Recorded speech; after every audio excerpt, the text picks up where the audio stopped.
Hello everybody, hope you're doing well and thanks for joining us for another video. Well, it's taken longer than originally planned, but humans are finally heading back towards the moon following the launch of Artemis II. Well, at least that's your stance if you're somebody that accepts we went to the moon in the 60s during the Apollo era, but of course there's many people out there that don't believe that happened. So to some people, this will be the first time that humans have flown to lunar distance, and to other people it's probably all still fake as well. Obviously, we've had their arguments for years of saying things like, if they could do it in the 60s, why can't they do it today? And fair enough, George Bush Sr. had proposed returning to the moon back in the late 80s, but then nothing came of it because they were focused on the shuttle and such. George Bush Jr. then began the Constellation program in 2004 to return humans to the moon by 2020, but then that was scrapped by the Obama administration and replaced with SLS, which originally intended a manned lunar flyby with Artemis II by 2023, and landing humans on the moon with Artemis III by 2024, and it's now 2026 and we've only just got humans to lunar orbit. Similar to what Apollo 8 did back in 1968. So obviously all those delays and missed timelines has very much played into the arguments of hoaxers, saying they're taking so much time now with better technology, and yet we're supposed to believe that they were able to do it in the 60s in just a few years. Well, that whole argument is a video in of itself, but I want to focus specifically on Artemis II, because interestingly it actually causes a massive problem for Apollo hoaxers, at least those who are prepared to accept that Artemis is flying humans to the moon, even if they think Apollo didn't. Because one of the core foundational arguments of the hoaxers' idea that the Apollo moon landings were faked is the claim that humans couldn't get past the Van Allen radiation belts. Such as probably one of the most notable examples is Bart Sibrel's claims that Apollo 11 were caught faking the appearance of them viewing the Earth from halfway to the moon, as he says they were actually just staying in low Earth orbit. They're claiming that this is a little blue Earth, halfway to the moon looking back, when in fact this is a circular window of the spacecraft outside of which is the Earth and low Earth orbit. And he bases all of this on the idea that they couldn't actually be halfway to the moon because being that far away would put them beyond the Van Allen belts. Or proof that they are. They can't leave Earth orbit for a number of reasons. They don't have enough fuel, they don't have radiation protection, and so forth. The radiation begins at 1,000 miles. Right. I think in 1996, the space shuttle went up to 365 miles, one of its highest altitudes. CNN reported this word for word. The radiation belt surrounding the Earth is more dangerous than previously believed. So how is it that astronauts 600 miles away from it know more about it than astronauts that allegedly went through it to the moon and back? You see that? That's not possible. For anybody unfamiliar, the Van Allen radiation belts are regions of space where high-energy particles from solar storms can become trapped within Earth's magnetic field. The region typically is seen as two belts. An inner belt that starts around 600 miles above Earth and extends to about 7,500 miles out, and is made up of mainly high-energy protons, and then an outer belt ranging from 8,000 out to 37,000 miles, consisting of mainly high-energy electrons, though the belts do vary in size, distance, and makeup depending on solar activity, but the inner belt is generally regarded as the more dangerous one. And to many, the Van Allen belts are seen as barriers that stop people from ever reaching the moon. Beyond the radiation belts, there isn't really anything until you reach the moon. So there isn't much more of a technical challenge between sending people 40,000 miles to 240,000 miles. Now, there has actually been ample evidence around for years that getting through the Van Allen belts isn't the impossible hurdle that hoaxers believe. Spacecraft with living organisms and ones with very sensitive equipment had already been sent to the moon before humans ever went. Humans actually often passed into the Van Allen belts when they were aboard the International Space Station due to a region known as the South Atlantic Anomaly, where the inner belt drops much closer to Earth. Plus, it seems someone emailed Dr. James Van Allen himself, the man who led the team that discovered the belts, to ask about the whole Van Allen conspiracy, and he stated, quote, "A person in the cabin of a space shuttle in a circular equatorial orbit in the most intense region of the inner radiation belt at an altitude of about 1,000 miles would be subjected to a fatal dosage of radiation in about 1 week, end quote. So, granted, that's in a space shuttle, not in an Apollo command module, but he's stating that the shuttle would need to spend a full week consistently in the worst region of the belt for it to be fatal. Apollo was subjected to nothing close to that dose level. The belts themselves aren't fully surrounding Earth. They're like donuts, with the most intense region being about 1,000 miles above the equator and then gradually fading away. And Apollo weren't orbiting around the equator, they were on an inclined orbit which took them beyond the worst area of the belt through weaker regions. And then there's how much time you spend in the belt, which is based on how fast you're travelling. Apollo didn't enter the belts until they'd done the translunar injection burn, or the TLI, which took them from a parking orbit around 100 miles above Earth, travelling at about 17,500 miles an hour, and then increased their speed to 24,000 miles an hour to raise their apogee to reach the moon. Now, whilst their speed was quickly reducing following the TLI because of Earth's gravity, they cleared the belts pretty quickly. As Van Allen himself stated in the response, Apollo skimmed the edge of the inner belt, passing through in around 15 minutes, then less than 2 hours to clear the weaker outer belt. I've seen some people claim the astronauts knew nothing of the Van Allen belts, which isn't actually true. Sure, they probably didn't know specifically when they were passing through it, given that they're invisible, and they're not exactly signposted in space, and it wouldn't feel any different to the astronauts. However, on each mission, the astronauts wore dosimeters to monitor how much radiation they were being exposed to. And during the missions, they would often be asked by Houston to give update readings from them. For example, on Apollo 11, they gave radiation readings at 11 hours 18 minutes into the flight. Houston, Apollo 11, the battery charging is complete. Crew status report is as follows. Radiation, DDR 11002, CMP 10002, LMP 09003, negative medication, ready for fill, over. By this point, they were 50,000 miles from Earth, so clear of the belts themselves. They gave another reading update at 36 hours 5 minutes. Okay, radiation CDR 11005, CMC 10006, LMP 09007, medication negative. A third reading at 59 hours 45 minutes. Okay, radiation CDR 11009, CMP 10010, LMP 09011, no medication.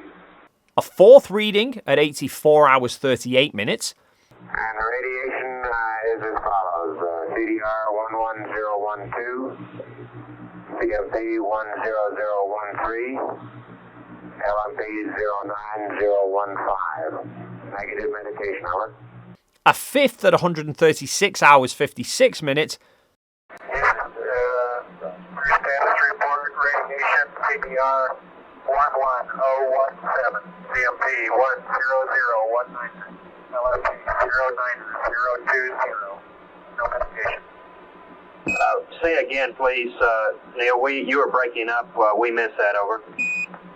And then a final one at 159 hours 49 minutes.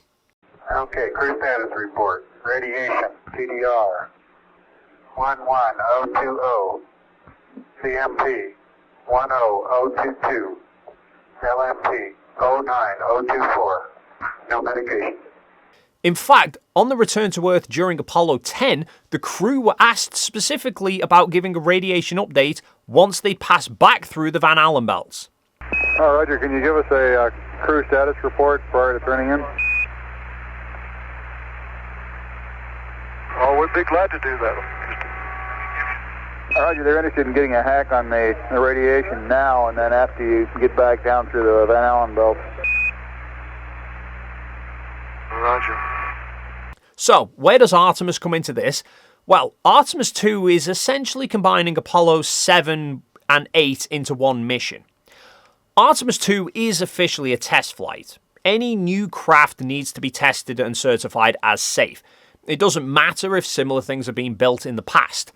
Any new aeroplane has to go through certification tests, regardless of how many similar models the company has previously made. So back in Apollo, they did unmanned test flights of the command service module during Apollos 4 and 6. They then did a 2-week manned test flight in low Earth orbit for Apollo 7. Then Apollo 8 took it to lunar orbit to ensure everything worked fine for such a journey. Artemis I was a long-duration unmanned test flight, and Artemis II is now a manned test flight like Apollo 7, but whilst they're also taking it around the moon like Apollo 8. However, where Apollo 8 went straight from 100 miles low Earth orbit, blasted to the moon, and then parked in lunar orbit for a period before returning straight to Earth, Artemis II is flying a very different trajectory, where the core stage propelled them into a high ballistic arc, which would have actually then brought them straight back to Earth within a few hours. However, they then did a perigee raise burn, which lifted their perigee to miss the Earth. This left them in a very elliptical orbit of about 1,380 miles at the highest point and 115 miles at the lowest point. Then they later performed an apogee raise burn, which increased their apogee to 43,370 miles. Once they completed that orbit, then came the TLI burn to further increase their apogee to reach the moon. So within barely 30 minutes of launch, they were at an altitude of more than 1,000 miles from Earth, which put them in the region of the inner Van Allen belt. They then performed the apogee raise burn. They then passed into the belt again out to 43,000 miles to put them beyond the outer belt, then passed back through the belt again before conducting the TLI burn to go through the belt again, and then they'll of course pass back through once more on the return to Earth. So where Apollo did 2 trips through the belts, once out and once back, Artemis is sending the crew into the region of the belts 5 times. Into the belt just after launch, through the belt and back on the high elliptical orbit, and then through and back again after TLI. Then it's not only a matter of the number of passes, but also the duration of time you're in that region for. In a perfectly circular orbit, your distance from Earth doesn't change, so all your velocity is tangential to Earth, and with there being no air resistance, that means your velocity never changes. If you were to launch a rocket straight up, much like throwing a ball up in the air, all your velocity is along the same axis as Earth's gravity, so you immediately begin slowing down until your velocity relative to Earth reaches 0, and then you begin falling back towards Earth. An elliptical orbit is basically a combination of the two. You spend a period of the orbit heading away from Earth and a period closing in towards Earth, but also whilst you're carrying some velocity tangential to Earth, which means you keep missing the Earth. Even flying to the distance of the moon, you're basically in a very elliptical orbit. So your highest velocity is as you reach the closest point to Earth, because gravity has been working with you to speed you up. Then you begin traveling away from Earth, and gravity starts slowing you down again, before your velocity moving away from Earth eventually reaches 0, and then it begins bringing you back towards Earth. But the further away from Earth you reach means the more time you're spending accelerating towards the Earth, so the faster you're traveling when you get back near the Earth, and the faster you'll be traveling as you're heading away from the Earth again. So for Artemis II, because its initial ballistic path into the belt wasn't particularly high, it was hanging around in that region for a notable amount of time. Then likewise, following its high elliptical orbit, it was flying just beyond the belts. So again, its speed whilst going through the belts was much less than when it went through again following TLI. Whereas Apollo went from low Earth orbit straight up to TLI speed to reach the moon, which means the entire Apollo mission spent less time in the belts than even Artemis did just in the high elliptical orbit. To try and highlight this a bit better, here I have a side-by-side comparison which I actually recorded simultaneously at the time. The right recording was the live tracking of Artemis II at 23 hours after launch. This is during their high elliptical orbit as they're returning back towards Earth. I started recording when it was at around 22,000 miles away. So that's within the region of the outer Van Allen belt. And on the left-hand side is Apollo's in real-time website showing the Apollo 11 flight data as they were returning to Earth from the moon. And I started that at around the same distance from Earth. In fact, Apollo was slightly further away to begin with, but you can see that at that point, Apollo's speed was almost 2,000 miles an hour faster than Artemis II's. And that speed difference increased as they got closer to Earth. So Apollo's distance to Earth was closing much faster than Artemis. By around an hour after I'd started recording the comparison, Apollo had gone from being slightly further from the Earth than Artemis to being over 1,000 miles closer. And this is while they're still in the weaker outer belts, meaning Apollo spent much less time in the radiation belts than Artemis II did just on that single high elliptical orbit. Finally, add to that the belts not only fade with distance away from Earth, but also with distance away from the equator. So if you were to launch from the equator and fly straight east to reach orbit, a flight to the moon would then put you going straight through the densest regions of the belts. Whereas if you were to launch from the equator but go straight north or south into a polar orbit, a burn to the moon would then basically miss the belts entirely. Though you'd use much more fuel doing that to reach orbit because you'd lose the benefit of Earth's rotation. So it was really a balancing act of what orbit inclination to launch at to give you the most benefit of Earth's rotation whilst avoiding the worst parts of the radiation belts. As such, Apollo missions launched with an inclination of around 31 or 32 degrees. Artemis II seemingly has launched with an inclination of 28.5 degrees, meaning they're flying at a shallower path through the belts than Apollo did. So for anybody that thinks Apollo couldn't reach the moon because of the Van Allen belts, Apollo spent significantly less time in the belts than Artemis' II crew has, and yet they're perfectly fine. Make of that what you will. And feel free to leave your thoughts in the comments down below. If you enjoyed this video and you haven't already done so, then please do consider hitting the like and subscribe buttons, and hopefully we'll see you in the next video.